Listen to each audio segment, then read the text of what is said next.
E aí, pessoal, como vocês estão? Aqui é a Bárbara, este é o canal das Garotas Entre Livros. Hoje é dia de resenha, nós vamos conversar sobre o livro Véspera, da autora Carla Madeira. Então, se você quiser saber um pouco sobre a história, continue vendo, continue assistindo, fique comigo, sejam muito bem-vindos.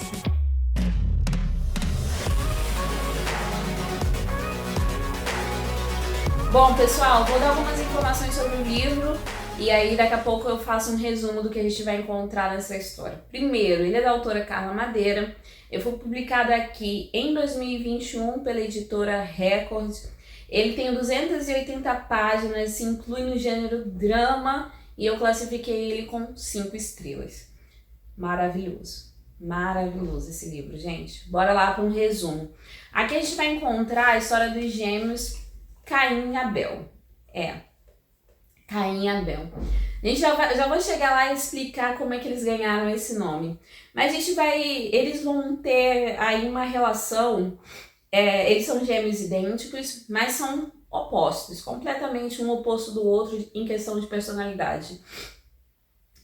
O Caim, ele é todo luminoso, enquanto o Abel, ele parece mais sombrio, né? Então a gente vai ter essa história desses irmãos que eles foram nomeados assim por conta de uma situação entre os pais, né?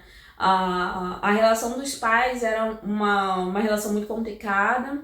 A mãe deles, a dona Custódia, ela era uma mulher muito frustrada inicialmente com o casamento.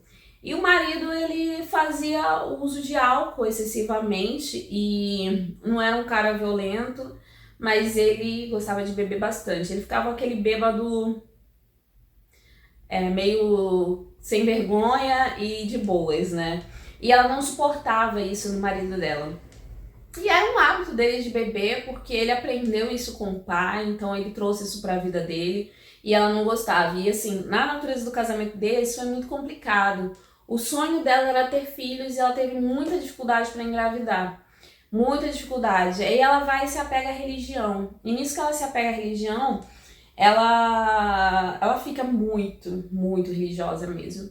E aí ela acaba engravidando e uma coisa liga a outra e ela tem vários confrontos com o próprio marido por conta disso e das atitudes dele, daquelas coisas que ela não gostava e vice-versa. E eles acabam tendo um grande confronto que acaba no dia quando ele vai registrar as crianças, ele age como um ato de vingança, né? Ao invés, ele não entendia muito bem a questão religiosa nem nada disso não, ele não tinha esse conhecimento. E existe até uma inocência por parte dele, né? Se é que se pode falar isso de alguém que nomeia seus filhos gêmeos de Caim e Abel. Quem não conhece a história, um breve resumo, né?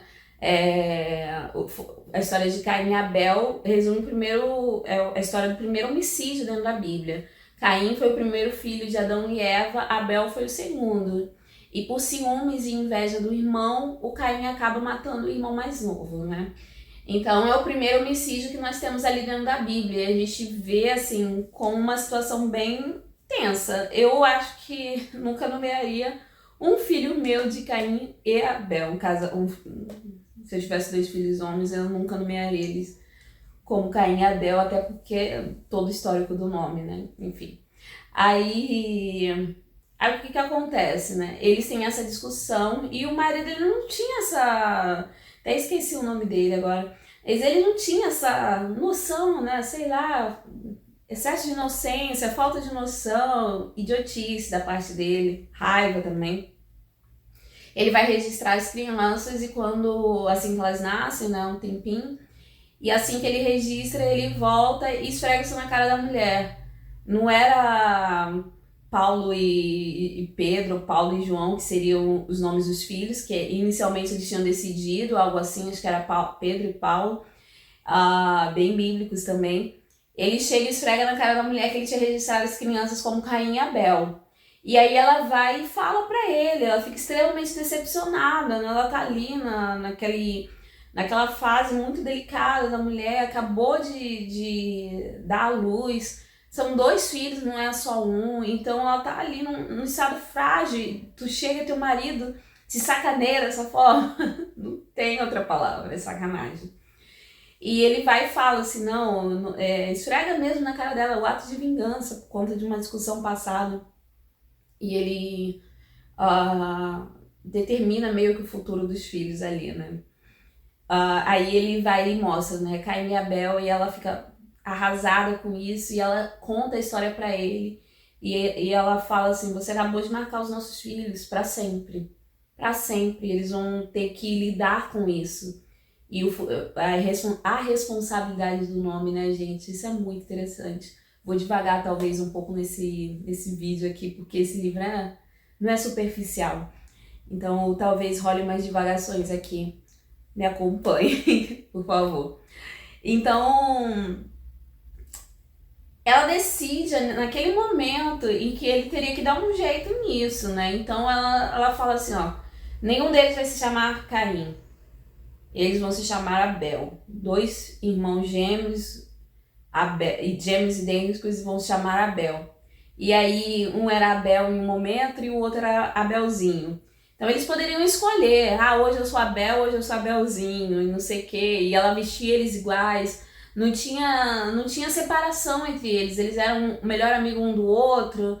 Eles viviam naquele mundinho dos dois e eles se chamavam Abel e Abelzinho. E no dia, quando eles acordassem, quem era Abel, quem era Abelzinho, eles decidiam, né? Até que chega um dia que as crianças precisam ir para a escola, né? Porque toda criança precisa ser alfabetizada. Então, eles vão para a escola, só que obviamente eles não podem se chamar Abel e Abelzinho, até porque na certidão de nascimento tá Caim de um e Abel no outro. E aí, isso é muito no início do livro, tá, gente? Não é tanto spoiler não, mas eu acho que isso vale a pena ser contado, porque é a divisão ali entre quem seria Caim e Abel. O pai, ele vai e compra o material dos filhos, né, o material escolar, e ele explica para eles, ó, vocês vão começar na escola, eles estão ali acho que com 5 anos, alguma coisa assim. E ele vai e coloca e nomeia o material escolar de cada um. Aqui é do Caim, aqui é do Abel. E eles decidem quem seria o Caim, quem seria o Abel. E o Caim vai lá e pega o material dele, ele fica fascinado, porque agora ele vai ter algo dele. Ele tem o nome dele, ele vai ter as coisas dele. E quando ele entra na escola pela primeira vez, os 2 irmãos, ali eles têm a primeira cisão entre eles que nunca vai ser corrigida. Por N motivos e N questões que vão acontecer ao longo da história de vida deles. E enquanto Caim ele fica fascinado por aquele universo, pro Abel aquilo ali é assustador, né? E eles vão estudar numa escola que é de origem religiosa, né? E ali é regida por padres, e ali eles vão ter várias as experiências da vida deles. A primeira coisa que vai acontecer é eles não se sentarem juntos, né? Até se fala no livro que, nessa parte, que a política da escola era separar os irmãos, não permitir que eles estudassem na mesma sala, mas a dona Custódia é uma mulher muito, enfim. Aí ela faz com que os irmãos continuem juntos, porque a obsessão da vida dela era que eles se dessem bem. Ela não conseguia realizar uma vida onde os irmãos não se dessem bem, né? Principalmente pensando nessa questão do nome, do peso e, enfim, que o nome de ambos carrega, né? Então ela vai fazer de tudo para que eles se deem bem. Só que, gente, o se dar bem não é uma coisa forçada, é uma coisa natural. Eu acredito sim que você tem que incentivar laços e incentivar as questões de família. Eu tenho um irmão mais velho e a gente se dá muito bem, a gente é muito próximo, mas assim, a gente não é próximo porque foi algo forçado, a gente é próximo porque a gente criou entre nós essa questão, essa ligação de irmão e tal. A minha mãe, ela sempre conversou com a gente e falou isso, assim, vocês podem contar um com o outro sempre. Então a gente sempre cresceu com esse pensamento, assim, de eu posso contar com você, você pode contar comigo. Ele tem a vida dele, ele é casado, eu tenho a minha vida, mas assim, se eu precisar dele, eu sei que eu posso ligar e ele vai estar lá por mim, e vice-versa, ele sabe que pode contar comigo. Então são ligações de sangue e naturais, que não tem como, podem ser incentivadas, mas não devem ser forçadas. Porque quando é forçado, aquilo dali, em algum momento, você vai sentir que não é sincero, sabe? Então, existe muito isso na vida desses dois irmãos, né? E a gente vai ver, o livro ele vai contar a trajetória de vida deles, a gente vai acompanhar ao longo dos anos a evolução da vida deles, eles crescendo, de crianças a adolescentes, de adolescentes a jovens, de jovens a adultos, até uma determinada fase da vida de ambos. E eles vão passar por várias fases, vão viver várias emoções. A gente vai ver a amizade que eles vão ter com outras pessoas, os valores sendo construídos, a questão familiar e principalmente o amor surgindo, o primeiro amor, a paixão se desenvolvendo. E é interessantíssimo isso nesse livro.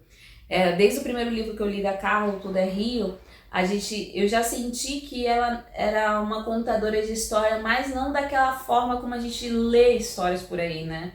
Ela tem um jeito próprio de contar histórias, que é uma característica dela, e isso marca o leitor, né? Marca a gente, porque ela tem identidade na própria escrita. Isso é sensacional, gente. E ela vai nos narrar essa trajetória de vida desses dois irmãos de uma forma muito fascinante. Enquanto eu estava escrevendo o meu roteiro aqui para gravar esse vídeo, a primeira coisa que me veio à mente foi justamente isso, né? Quanto o Caim, ele era solar, ele era um cara alegre pra vida, sabe? Assim, de viver mesmo, quero viver. Então você vê ali um cara brilhante, enquanto a personalidade do Abel é mais sombria, mais misteriosa. Eu diria que ele era um cara mais da lua, sabe? Então aquela coisa mais misteriosa que te deixa curioso, não fala muito, ele é muito mais contido. Então você não sabe muito bem o que esperar dele. E o Abel, ele surpreende a gente. De que forma ele vai te surpreender ao longo desse livro, vou deixar isso para você descobrir quando você estiver lendo. Em paralelo a toda essa história dos irmãos que a gente vai estar lendo, a gente vai também ter, isso daí vai acontecer, a gente vai ler a história dos irmãos, né, vai subindo ali de uma forma linear, passado até chegar ao presente. E no presente nós temos a Vedina, que é um outro ponto, uma outra personagem que vai estar narrando também a história, e ela vai ter os capítulos dela, que vão estar intercalados com a história de Caim e Abel. E quem é a Vedina? A Vedina, ela é esposa do Abel. Isso é lá no futuro, bem lá pra frente. Ela é casada com Abel e eles estão numa crise no relacionamento deles, uma crise assim profunda no relacionamento deles. A gente tem os pensamentos da Vedina, ela muito abalada com algo que está acontecendo, que a gente ainda não fica muito claro ali. Um dia na vida da Vedina que a gente está vendo. E ela acordando de manhã, ela decidida a abandonar o marido, ela decidida a seguir em frente com a vida dela, ela arrumando o filho dela para ir para a escola, e vai acontecer uma determinada situação ali que vai mudar completamente o que eu imaginava que ia acontecer ao longo desse livro, gente. É bem, bem tenso mesmo. E a gente vai ter essa mulher ali, em crise, extremamente abalada, praticamente em surto, e é bem delicado, né? E aí a gente vai ter esses capítulos, né, onde a gente vai conhecendo Caim e Abel, a gente vai conhecendo a Dona Custódia, e até o momento que a gente encontra também a Vedina entrando na vida desses dois irmãos, outras pessoas também entrando na vida deles, e toda a história emocionante da vida deles. Vamos lá, e basicamente é isso que a gente vai ter no livro. Esse é o grosso, né? Tem muito mais coisa, obviamente. Agora, para o que eu achei sobre o livro. É um livro muito intenso, gente. Eu acho que é característica da autora também, não pegar leve com nada. Então, a gente vai ter um livro tão intenso quanto o Tudo é Rio. não sei se tão controverso, eu não achei tão controverso assim quanto o primeiro livro que eu li dela, mas tão intenso quanto. Outra coisa que é muito interessante aqui é que, igual no anterior, ela também não foca em apenas a visão de um dos personagens ou em narrar a história deles, né? A gente vai ter a visão de outros personagens, o background de cada um até chegar naquele momento. Por exemplo, vamos lá. A Dona Custódia, a gente vai ter um momento, ela entrando na história do livro, ela vai entrar ali, vai ser introduzida ao livro, aquela história, mas a gente vai ter algumas passagens do passado dela, ela relembrando situações de vida dela de quando ela era solteira, as aspirações dela quanto ao casamento, e depois a gente vai revisitar isso mais pra frente, quando acontece uma determinada situação ligada à família dela, aos pais, aos irmãos, e a gente vai poder revisitar todo o passado dela. A mesma coisa com os pais, né? Com o pai dos meninos, a mesma coisa com outros personagens, a gente vai ter assim, tipo não sei, não chega a ser um flashback, mas tipo, a gente dá uma olhada assim no passado deles, né? Ela vai e te conta, dá uma basezinha assim de como eles chegaram a ser quem são. E isso é bem bacana. Eu gosto disso, porque tu acaba descobrindo personagens tão interessantes que tem história para contar, que renderiam até um outro livro, né? E tudo isso, gente, ela faz em 200 e poucas páginas, não é um livro grande. E por não ser um livro grande, eu às vezes me surpreendo por quão intenso que ele é, quão denso esse livro é. Ele não é um livro raso, né? E a gente vai ter essa questão dos pais, do passado, de cada um deles e de outros personagens também. Tem um professor de matemática que eu esqueci o nome dele, eu só lembro do nome, do sobrenome, que é o Jardim, que ele cria um grupo lá de matemáticos, né, dentro da escola, e o livro ele vai contar um pouquinho sobre o passado dele também, né? Assim, como ele se tornou professor e de uma forma tão leve, tão natural, que se mescla com o que ela já estava narrando. A narrativa vai se mesclando ali e se encaixa de uma forma muito natural. O livro ele flui, gente, ele flui, que é uma beleza.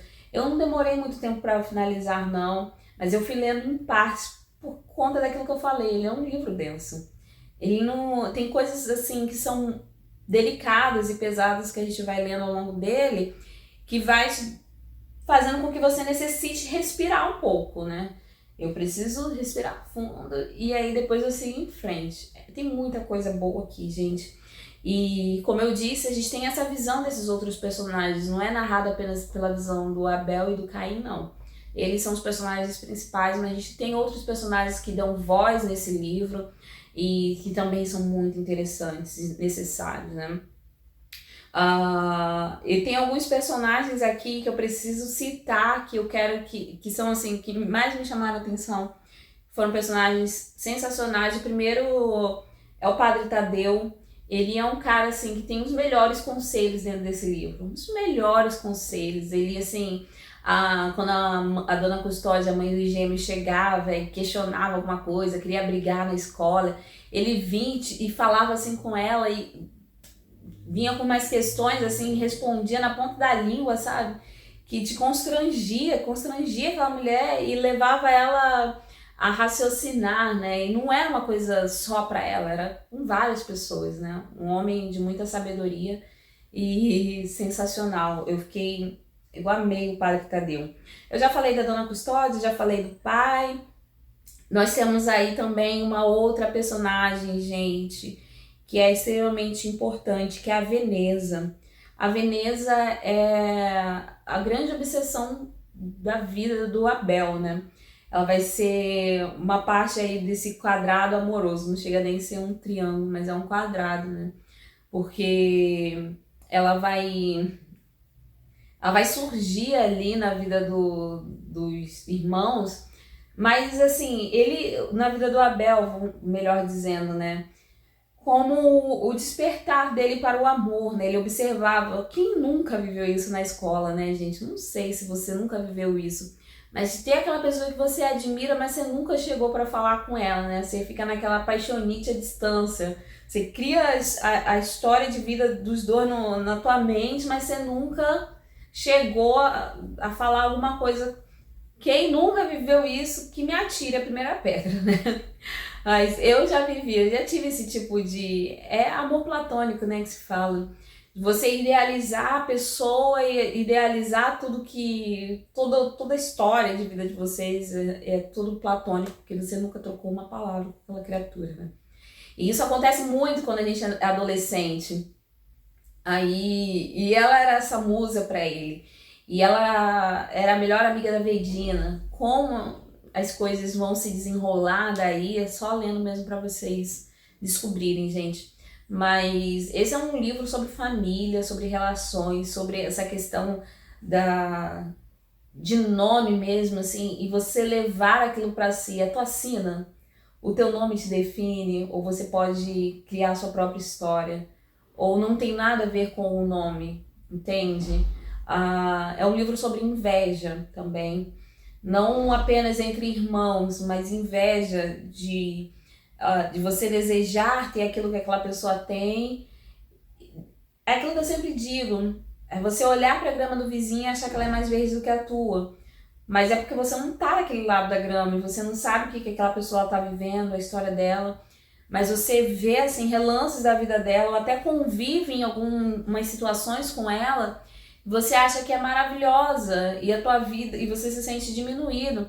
Eu acho que a inveja é um sentimento comum e até natural na vida das pessoas. Agora, o que você faz com esse sentimento é o que te define. E aqui a gente tem muita inveja dentro desse livro, muita inveja. E entre várias pessoas aqui dentro.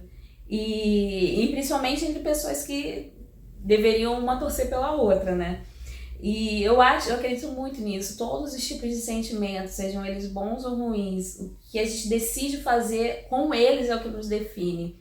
Você pode até vir aquele sentimento, mas e aí? Você vai ficar remoendo aquilo, vivendo daquilo? Você simplesmente vai decidir transformar aquele sentimento em algo positivo. Não quero isso na minha vida, mas eu quero torcer por aquela pessoa, entende? Ainda mais por ser alguém que é próximo a você. Então, quando você lê esse livro, você vai entender o que eu tô falando. Então, é um livro que você tem essa carga de inveja bem clara, bem óbvia, aquele desejo assim, eu quero isso. A Veneza é a obsessão do Abel, e isso fica bem óbvio pra gente, porque a gente tem a mente do Abel sendo explorada aqui também, e são diversas situações, gente, que vão sendo exploradas aqui dentro desse livro. Como eu disse, 280 páginas, que livro fascinante. Mais fascinante do que muito livro maior aí que eu já li e que não gerariam tanta discussão assim. Então é um livro maravilhoso, maravilhoso. Eu indico demais, demais, leiam. Tem uma passagem nesse livro que eu mandei até para algumas pessoas que eu achei sensacional, que é numa questão estudantil, né? O Abel, ele tá numa situação ali ruim dentro da escola, com notas, e aí os pais são chamados, e o professor também é chamado para conversar com os pais, e o pai dos meninos vai e faz um... Não chega a ser é um discurso, sabe? E ele fala umas coisas ali para aquele professor que eu fiquei assim, sentida, sabe? Não foi um cara agressivo, não foi, porque isso, porque aquilo, não, mas ele, tipo, eu tenho a minha parcela de culpa nessa situação, meu filho também tem a dele, mas e você tem a sua também? E você assume a sua responsabilidade por isso. Gente, é fenomenal. O livro é cheio de quotes, assim, que daria, sei lá, quase marcar o livro inteiro, né? Assim, de tanta coisa que faz a gente refletir, sabe? Que faz a gente ficar com o coração quentinho e emocionado demais. Emocionado demais com esse livro, gente. É sensacional. é um drama mesmo. E o final dele, ele me deixou um pouquinho assustada. Quando você lê, você vai entender por quê. Leiam, só leiam. Véspera é um livro sensacional. Ele é sobre tomadas de decisões, as nossas decisões e sobre lidar com elas. Toda decisão que a gente toma, ela muda o curso da nossa vida. Hoje, por exemplo, tô aqui gravando, mas se eu tivesse decidido fazer outra coisa, o rumo da minha vida seria completamente diferente. Fiquem com essa, galera. Eu vou parar por aqui. Lembrando que a resenha escrita desse livro está saindo simultaneamente com esse vídeo lá no blog. Vai visitar o blog garotasentreLivros.com. Vai lá conhecer, tem muita resenha bacana por lá. Acho que vocês vão gostar do que vocês vão achar lá no blog. E também vou deixar o link de compra desse livro lá na Amazon, tá? Você comprando pelo meu link, você vai estar ajudando o canal a crescer cada vez mais. Não esquece de se inscrever caso você não seja inscrito. Clica no botãozinho vermelho e no sininho para ativar as notificações. Me segue nas redes sociais, @garotasentreLivros. E em breve, meus amores, eu volto com muito mais para vocês, tá bom? Me aguardem. Um beijo e tchau, tchau!